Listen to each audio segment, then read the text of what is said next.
B L Santosh ವಿರುದ್ಧ ಅವಹೇಳನ ಆರೋಪದ ಬೆನ್ನಲ್ಲೇ ಈಗಾಗಲೇ ವಿಚಾರಣೆಗೆ ಒಳಪಡಿಸಲಾಗ್ತಾ ಇದೆ. ಮಹೇಶ್ ಶೆಟ್ಟಿ ತಿಮ್ಮರೋಡಿ ಅವರನ್ನ ಈಗಾಗಲೇ ಕರ್ಕೊಂಡು ಹೋಗ್ತಾ ಇದ್ದಾರೆ ಬ್ರಹ್ಮಾವರ ಪೊಲೀಸ್ ಸ್ಟೇಷನ್ಗೆ. ಆತನನ್ನ ವಿಚಾರಣೆಗೆ ಒಳಪಡಿಸುವಂತ ಎಲ್ಲಾ ಸಾಧ್ಯತೆಗಳು ಕೂಡ ದಟ್ಟವಾಗಿದೆ. ಖಾಸಗಿ ಕಾರಿನಲ್ಲಿ ಬ್ರಹ್ಮಾವರ ಠಾಣೆಯತ್ತ ಈಗಾಗಲೇ ಪ್ರಯಾಣವನ್ನ ಬೆಳೆಸಲಾಗಿದೆ. ಠಾಣೆಯ ಬಳಿ ಈಗಾಗಲೇ ಕರ್ಕೊಂಡು ಹೋಗಿದ್ದಾರೆ. ಖಾಸಗಿ ಕಾರಿನಲ್ಲಿ ಬರ್ತೇನೆ ಅಂತ ಮನವಿಯನ್ನ ಮಾಡಿಕೊಂಡ್ರು ತಿಮ್ಮರೋಡಿ ಅವರು. ನಂತರದಲ್ಲಿ ಅದಕ್ಕೆ ಪೊಲೀಸರು ಕೂಡ ಅವಕಾಶವನ್ನ ಮಾಡಿಕೊಟ್ರು. ಸಾಕಷ್ಟು ಹೈಡ್ರಾಮಾಗಳ ನಡುವೆ ಬೆಳಗ್ಗೆಯಿಂದ ಸಾಕಷ್ಟು ಬೆಳವಣಿಗೆಗಳು ಕೂಡ ಆಯಿತು. ನಂತರದಲ್ಲಿ ಪೊಲೀಸರು ಪಟ್ಟು ಬಿಡದೆ ಅವರನ್ನ ವಶಕ್ಕೆ ಪಡ್ಕೊಂಡು ಬಂದಿದ್ದಾರೆ. ಈಗ ಆತನನ್ನು ವಿಚಾರಣೆಗೆ ಒಳಪಡಿಸುವಂತಹ ಸಾಧ್ಯತೆಗಳು ದಟ್ಟವಾಗಿದೆ. ವಿಚಾರಣೆಗೆ ಒಳಪಡಿಸಿದ ನಂತರದಲ್ಲಿ ಇವತ್ತೇನಾದರೂ ಬಿಟ್ಟು ಕಳಿಸ್ಕೊಳ್ತಾರಾ ಅಥವಾ ಜಡ್ಜ್ ಮುಂದೆ ಏನಾದರೂ ಹಾಜರುಪಡಿಸ್ತಾರಾ ಅಥವಾ ಕೇಸ್ಗಳೇನಾದರೂ ದಾಖಲಿಸ್ತಾರಾ ಅದೆಲ್ಲ ಇನ್ನಷ್ಟೇ ಬೆಳವಣಿಗೆಗಳ ನಂತರದಲ್ಲಿ ತಿಳಿಬೇಕಾಗಿದೆ. ಕೆಲವೇ ಹೊತ್ತುಗಳಷ್ಟೇ ತಿಮ್ಮರೋಡಿ ಅವ್ರನ್ನ ವಿಚಾರಣೆಗೆ ಒಳಪಡಿಸಲಾಗುತ್ತೆ. ಯಾವ ಉದ್ದೇಶವನ್ನ ಇಟ್ಕೊಂಡು ಬಿಎಲ್ ಸಂತೋಷ್ ವಿರುದ್ಧ ಅವಹೇಳನಕಾರಿ ಆರೋಪಗಳನ್ನ ಮಾಡಿದ್ರಿ, ತಮ್ಮ ಹತ್ರ ಏನು ದಾಖಲೆ ಇತ್ತು, ಬೇಕಾಬಿಟ್ಟಿಯಾಗಿ ಮಾತನಾಡೋದಕ್ಕೆ ಏನು ಕಾರಣಗಳು, ಏನು ಉದ್ದೇಶ ಇತ್ತು, ಅದೆಲ್ಲದರ ಬಗ್ಗೆ ಕೂಡ ತನಿಖೆಯನ್ನು ನಡೆಸಲಿದ್ದಾರೆ. ತನಿಖೆಯ ನಂತರದಲ್ಲಿ ಕಾನೂನಾತ್ಮಕವಾಗಿ ಏನಾದರೂ ಕೇಸನ್ನು ದಾಖಲು ಮಾಡಿಕೊಳ್ಬೇಕಾ ಅಥವಾ ಕಾನೂನಾತ್ಮಕವಾಗಿ ಏನಾದರೂ ಕ್ರಿಯೆಗಳನ್ನೇನು ನಡೆಸಬೇಕಾ ಅಥವಾ ಜಡ್ಜ್ ಮುಂದೆ ಏನಾದರೂ ಹಾಜರುಪಡಿಸಬೇಕಾ, ಇದೆಲ್ಲದರ ಬಗ್ಗೆ ಮುಂದೆ ಅಷ್ಟೇ ಪೊಲೀಸರು ನಿರ್ಧಾರಗಳನ್ನು ಕೈಗೊಳ್ಳಲಿದ್ದಾರೆ. ನಾವೀಗ ಗಮನಿಸ್ತಾ ಇರುವಂತಹ ದೃಶ್ಯಗಳು ತಿಮ್ಮರೋಡಿ ಅವ್ರನ್ನ ಕರ್ಕೊಂಡು ಹೋಗ್ತಾ ಇರುವಂತಹ ದೃಶ್ಯಗಳಿದ್ದು ಬ್ರಹ್ಮಾವರ ಪೊಲೀಸ್ ಸ್ಟೇಷನ್ಗೆ ಕರ್ಕೊಂಡು ಹೋಗ್ತಾ ಇದ್ದಾರೆ. ಆಗಸ್ಟ್ 16ನೇ ತಾರೀಕಿನಂದು ನಡೆದಂಥ ಘಟನೆ ಇದು. ಅಂದರೆ ಫೇಸ್ಬುಕ್ನಲ್ಲಿ ಬೇಕಾಬಿಟ್ಟಿಯಾಗಿ ಹೇಳಿಕೆಗಳನ್ನು ಕೊಟ್ಟಿದ್ರು ತಿಮ್ಮರೋಡಿ ಅವರು. ನಂತರದಲ್ಲಿ ಸಾಕಷ್ಟು ಆಕ್ರೋಶಗಳು ಕೂಡ ವ್ಯಕ್ತವಾಗಿತ್ತು. 16ನೇ ತಾರೀಕು ಫೇಸ್ಬುಕ್ನಲ್ಲಿ ಮಹೇಶ್ ಶೆಟ್ಟಿ ತಿಮ್ಮರೋಡಿಯು ಬಿಜೆಪಿ ರಾಷ್ಟ್ರೀಯ ಸಂಘಟನಾ ಪ್ರಧಾನ ಕಾರ್ಯದರ್ಶಿ ಬಿಎಲ್ ಸಂತೋಷ್ ಅವರ ಬಗ್ಗೆ ಅವಾಚ್ಯ ಶಬ್ದಗಳಿಂದ ನಿಂದಿಸಿ ತೇಜೋವಧೆ ಮಾಡಿದ್ರು ಅನ್ನೋ ಬಗ್ಗೆ ಕೇಸ್ ಕೂಡ ದಾಖಲಾಗಿತ್ತು. ಈ ಘಟನೆಗೆ ಸಂಬಂಧಪಟ್ಟಂತೆ ವಶಕ್ಕೆ ಪಡೆಯಲಾಗಿದೆ.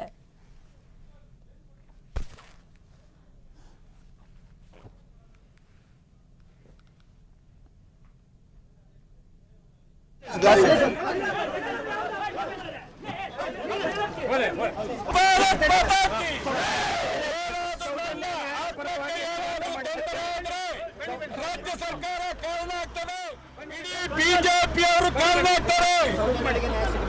ಸರ್ ಅಷ್ಟೇ ತಾನೆ, ಸೌಜನ್ಯಕ್ಕೆ ನ್ಯಾಯ ಸಿಗಬೇಕು. ಇದಕ್ಕೆ ಎಲ್ಲ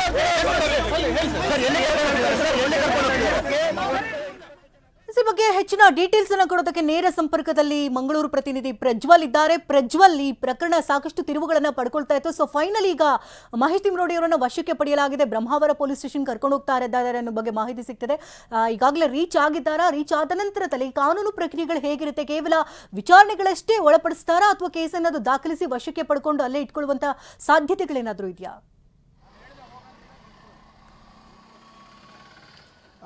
ಖಂಡಿತವಾಗ್ಲೂ ಶಕುಂತಲಾ, ಈಗಾಗಲೇ ಮಹೇಶ್ ಶೆಟ್ಟಿ ತಿಮ್ಮರೋಡಿ ಅವರನ್ನ ಈಗಾಗಲೇ ಪೊಲೀಸರು ವಶಕ್ಕೆ ಪಡೆದುಕೊಂಡು ಈಗ ವಿಚಾರಣೆಗೆ ಒಳಪಡಿಸುವಂಥ ಎಲ್ಲ ಸಾಧ್ಯತೆಗಳಿರುವಂಥದ್ದು ನಾವು ಚಿತ್ರಣವನ್ನು ಗಮನಿಸಬಹುದು.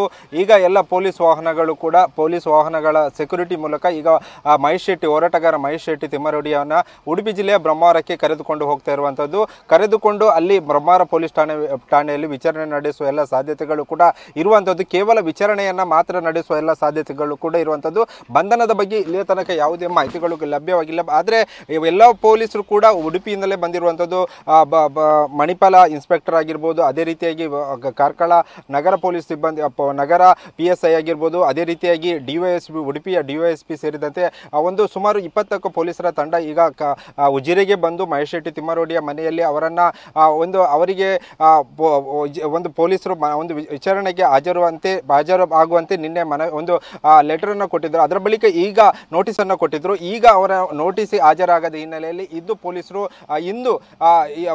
ಉಡುಪಿ ಪೊಲೀಸರು ಇಲ್ಲಿಗೆ ಬಂದು ಅವರನ್ನ ವಶಕ್ಕೆ ಪಡೆದುಕೊಳ್ಳಲಿಕ್ಕೆ ಬಂದಿರುವಂಥದ್ದು. ಆ ಸಂದರ್ಭದಲ್ಲಿ ಖಾಸಗಿ ವಾಹನದಲ್ಲಿ ಬರ್ತೇನೆ ಎಂಬ ಮಾತನ್ನ ಕೂಡ ಮಹೇಶ್ ಶೆಟ್ಟಿ ತಿಮ್ಮರೋಡಿ ಹೇಳಿರುವಂಥದ್ದು. ಸದ್ಯ ಈಗ ಪೊಲೀಸ್ ಸೆಕ್ಯೂರಿಟಿ ಮೂಲಕ ಮಹೇಶ್ ಶೆಟ್ಟಿ ತಿಮ್ಮರೋಡಿಯನ್ನ ಉಡುಪಿಗೆ ಕರೆದುಕೊಂಡು ಹೋಗ್ತಾ ಇರುವಂಥದ್ದು. ಈಗ ಬೆಳ್ತಂಗಡಿ ತಾಲೂಕಿನ ಗುರುವಾಯನಕೆರೆಯಿಂದ ಅದೇ ರೀತಿಯಾಗಿ ಕಾರ್ಕಳ ಮಾರ್ಗವಾಗಿ ಉಡುಪಿಗೆ ಅವರನ್ನ ಕರೆದುಕೊಂಡು ಹೋಗಿ ಅಲ್ಲಿ ಬ್ರಹ್ಮಾವರ ಠಾಣೆಯಲ್ಲಿ ವಿಚಾರಣೆ ನಡೆಸುವ ಎಲ್ಲ ಸಾಧ್ಯತೆಗಳು ಕೂಡ ಇರುವಂಥದ್ದು. ಶಕುಂತಲಾ, ಅನ್ಸೋದಾದ್ರೆ ನನ್ನ ಜೀವಕ್ಕೆ ಏನಾದ್ರೂ ಹೆಚ್ಚು ಕಡಿಮೆ ಆದ್ರೆ ಇದಕ್ಕೆ ನೇರ ಕಾರಣ ಸರ್ಕಾರವೇ, ಬಿಜೆಪಿ ಕೂಡ ಕಾರಣ ಅಂತ ಹೇಳಿದ್ರು.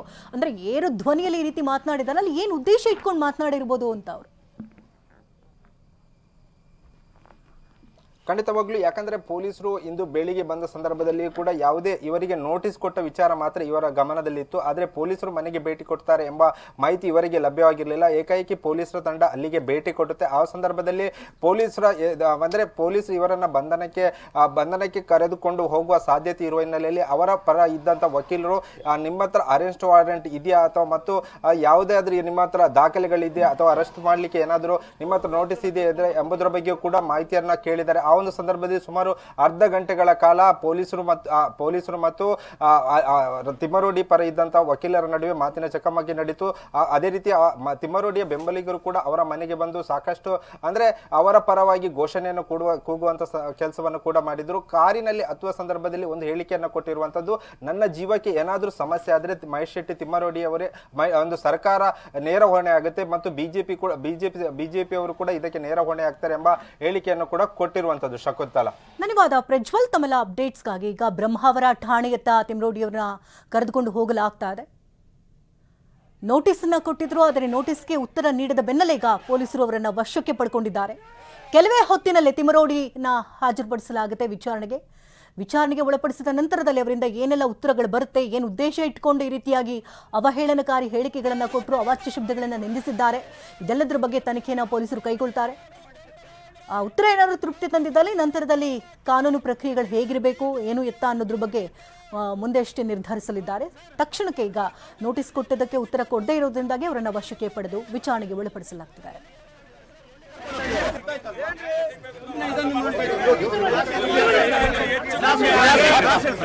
ಸರ್ಕಾರವೇ ಕಾರಣ ಆಗ್ತದೆ, ರಾಜ್ಯ ಸರ್ಕಾರವೇ ಕಾರಣ ಆಗ್ತದೆ. ನನ್ನ ಜೀವಕ್ಕೆ ಏನಾದರೂ ಆದ್ರೆ ರಾಜ್ಯ ಸರ್ಕಾರ ಕಾರಣ ಆಗ್ತದೆ.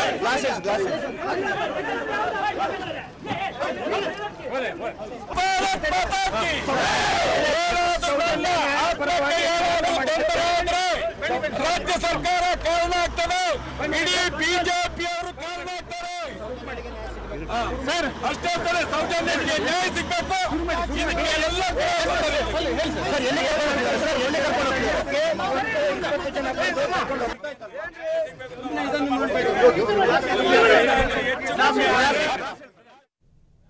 ಇನ್ನು ಬ್ರಹ್ಮಾವರ ಠಾಣೆಯತ್ತ ತಿಮ್ಮರೋಡಿಯನ್ನ ಕರ್ಕೊಂಡು ಹೋಗ್ತಾ ಇರುವಂಥ ದೃಶ್ಯಗಳು ಒಂದು ಬದಿ, ಮತ್ತೊಂದು ಬದಿಯಲ್ಲಿ ಬೆಂಬಲಿಗರ ಜೊತೆ ಮಹೇಶ್ ತಿಮ್ಮರೋಡಿ ತೆರಳುತ್ತಾ ಇದ್ದಾರೆ. ಅದೇ ಸಂದರ್ಭದಲ್ಲಿ ನನಗೇನಾದರೂ ಹೆಚ್ಚು ಕಡಿಮೆ ಆದರೆ ಅದಕ್ಕೆ ನೇರ ಕಾರಣ ಸರ್ಕಾರವೇ, ಬಿಜೆಪಿಗರೇ ಕಾರಣ ಅಂತ ಏರು ಧ್ವನಿಯಲ್ಲಿ ಮಾತನಾಡಿರುವಂತಹ ದೃಶ್ಯಗಳು ಒಂದು ಬದಿಯಲ್ಲಿ. ಪೊಲೀಸ್ ಠಾಣೆಯತ್ತ ತಿಮ್ಮರೋಡಿಯವರನ್ನ ಈಗ ಕರೆದುಕೊಂಡು ಹೋಗಲಾಗ್ತಾ ಇದೆ. ಗುರುವಾಯನಕೆರೆಯನ್ನ ಈಗ ತಲುಪಿರುವಂಥದ್ದು ತಿಮ್ಮರೋಡಿಯವರು. ಖಾಸಗಿ ಕಾರ್ನಲ್ಲಿ ಅವರು ತೆರಳುತ್ತಾ ಇದ್ದಾರೆ. ಗಿರೀಶ್ ಮಟ್ಟಣ್ಣನವರು ಕೂಡ ಅದೇ ಸಂದರ್ಭದಲ್ಲಿ ತೆರಳುತ್ತಾ ಇದ್ದಾರೆ. ಕೆಲವೇ ಕ್ಷಣಗಳಲ್ಲಿ ಅವರನ್ನ ವಿಚಾರಣೆಗೆ ಒಳಪಡಿಸಲಾಗುತ್ತೆ.